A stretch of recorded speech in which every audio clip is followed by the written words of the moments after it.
Shalom saudaraku dimanapun saudaraku berada.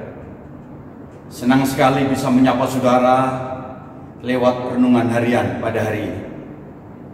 Saudara-saudaraku, pada hari ini saya akan tetap menyampaikan topik besar yang sama, yaitu kisah-kisah inspiratif. Dan saya sengaja berada di tempat ini atau memakai posisi ini karena benar-benar tokoh ini sangat menginspirasi saudara. Bagaikan sebuah tangga yang awalnya begitu rendah, terus naik tahap demi tahap, step by step, sampai kemudian ke puncak. Tokoh ini diceritakan di dalam kitab Keluaran, di dalam kitab Imamat, di dalam kitab Bilangan, di dalam kitab Ulangan, di dalam kitab Yosua, di dalam kitab Hakim-Hakim. Siapakah dia saudara? Siapa tokoh yang satu ini?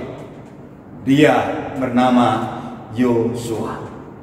Saudara-saudaraku, lewat kisah-kisah yang tertulis dalam Alkitab, kita melihat, kita menyaksikan ada hal yang luar biasa pada diri Yosua ini.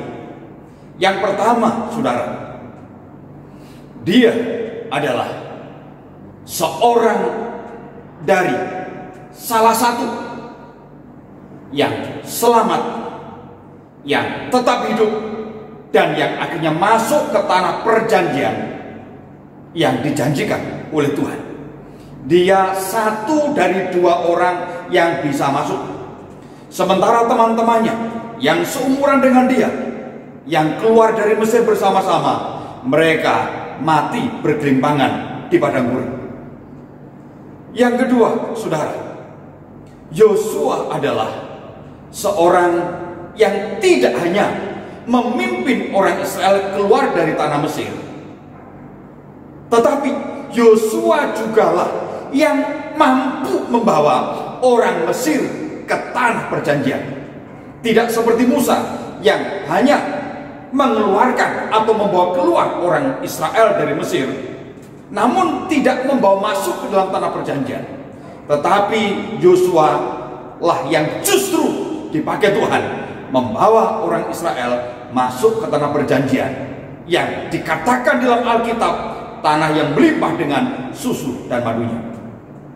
Yang ketiga, saudara, Yosua adalah seorang yang benar-benar dipakai oleh Tuhan, sehingga di dalam sejarah hidupnya, dalam sejarah kepemimpinannya, mujizat terjadi. Hal yang spektakuler terjadi, hal yang di luar nalar, yang di luar jangkauan itu terjadi. Apakah itu, saudara? Yaitu tatkala suatu saat Yosua berdoa kepada Tuhan dan meminta agar bulan, matahari itu berhenti sejenak. Dan saudara, apa yang terjadi? Alkitab mengatakan pada hari itu matahari berhenti, bulan berhenti, dan hari itu benar-benar sebuah hari yang istimewa dan tidak ada duanya.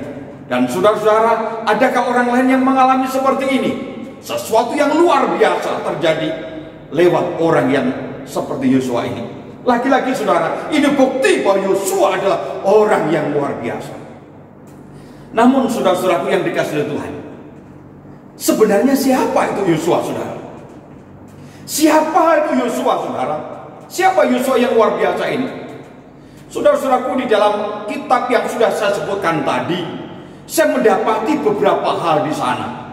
Yang pertama, saudara, Yosua ini hanyalah seorang wakil dari sukunya, yaitu suku Efraim, yang disuruh Musa untuk mengintai tanah perjanjian bersama 11 pengintai yang lain.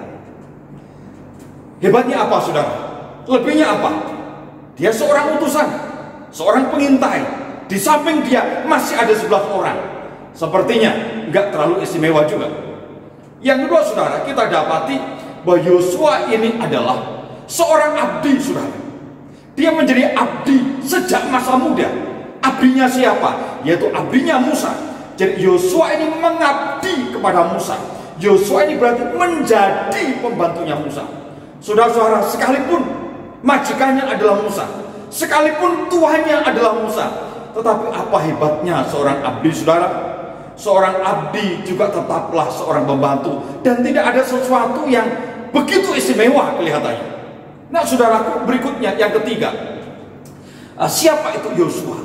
Yosua adalah seorang pengganti, yaitu pengganti Musa untuk melanjutkan kepemimpinan Musa, membawa orang Israel masuk ke tanah perjanjian. Nah, lagi-lagi saudara, apa saudara istimewanya seorang pengganti? Apa istimewanya seorang penerus? Bukankah menggantikan orang yang hebat sekalipun, meneruskan kepemimpinan orang yang luar biasa sekalipun, tidak akan menjamin? Demikian juga dengan Yosua dalam hal ini, saudara. Kelihatannya laki-laki, tidak ada yang terlalu istimewa. Nah, saudara, kalau demikian, apa rahasianya, saudara?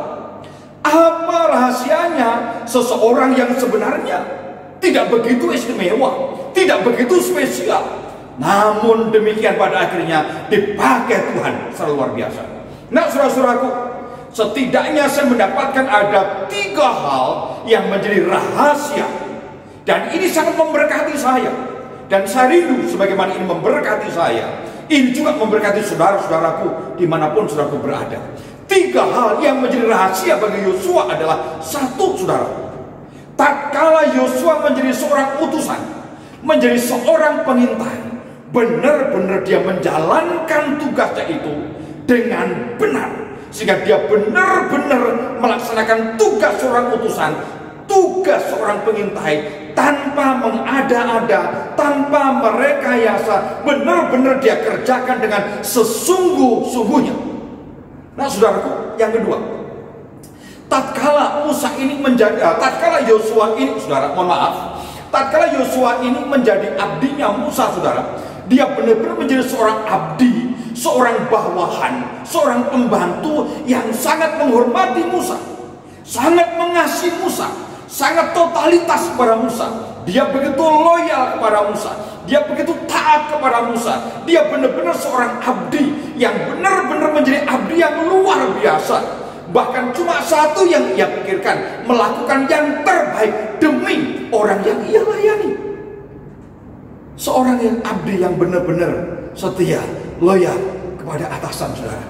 Ini Yosua. Nah, saudaraku, yang ketiga, tatkala Yosua menjadi seorang penerus, saudara, seorang pengganti Musa, maka saya mendapati Yosua ini benar-benar menjadi seorang pengganti yang tidak sekedar hanya mengganti posisi pemimpin, tidak hanya sekedar mengganti dari sisi tugas seorang pemimpin, tetapi Musa juga Yosua benar-benar melanjutkan, meneruskan nilai-nilai luhur yang sudah diberikan atau dicontohkan oleh pendahulunya, yaitu oleh Musa.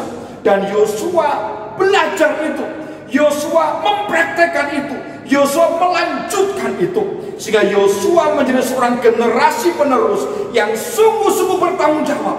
Dan bukan sampai di situ, Yosua pun juga menambah, kalau dalam bahasa sekarang dimodifikasi katakanlah, dengan apa yang ada padanya, dengan potensi yang ada, sehingga dalam kepemimpinan Yosua justru akhirnya semakin berdaya guna atau maksimal. Nah, saudara-saudaraku, tidak heran kalau Yosua akhirnya benar-benar seorang yang sebenarnya tidak ada apa-apanya menjadi seorang yang luar biasa. Saudaraku sekalian, singkat kata, Yosua menjadi orang yang luar biasa karena 1, memiliki kepribadian yang bagus. Yang kedua, memiliki hati yang tulus. Dan yang ketiga, saudara, memiliki pikiran yang lurus. Dan ini sangat nyata sekali, saudara, dari perkataan terakhir tatkala Yosua mengadakan perpisahan dengan orang-orang Israel. Apa yang dikatakan oleh Yosua di dalam kitab Yosua pasal 24 ayat 14 dan 15 berkata demikian. Saya baca buat saudara-saudara.